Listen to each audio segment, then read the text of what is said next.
was not raised in the church and didn't have any exposure to the gospel as a child. So I can recall a time in junior high when my mother had taken me and my sister to church, but she went to church and I went to the gym and played basketball with the guys. And that was my church experience until I was about 21, that I was working with a lady and she invited me to go to a Bible church with her. And at first I didn't want to go, but she kept inviting me and asking me, and our friendship grew stronger, and so I wanted to go to see what it was all about. And living in a small mountain town, it was a very small church of about maybe 30 members. And I remember they were learning the books of the Bible, and we met in the pastor's study, and they went through all the books from Genesis to Revelation, and I didn't know anything about the Bible. And so that night I went to Walmart and I bought my first Bible and I took it home. And of course, not knowing anything about it, I didn't realize that there were different translations, and I wound up buying a King James Version.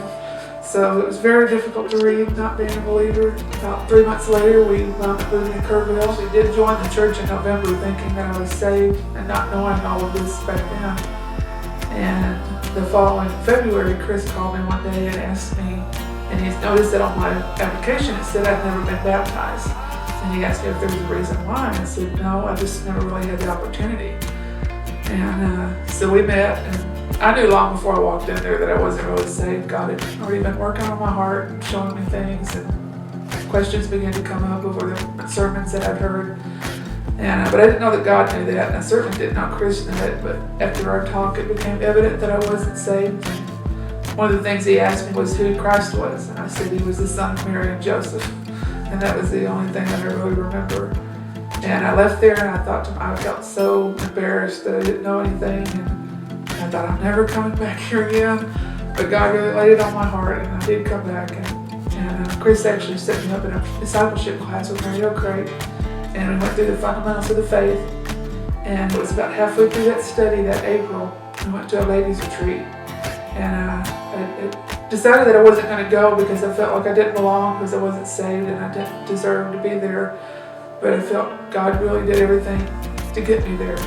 And that night I was talking to my mom, and I was upset about some things that had been going on, and I had already confessed something to my friend, and she had forgiven me. And so that night at the ladies' retreat, I was upset over those things. And I remember sitting outside that night talking to my mom, and she told me about how she had come to know the Lord, and that she had always been taught that it's always what you have to do to try and please yourself to God, but she finally realized that she could do nothing apart from Christ.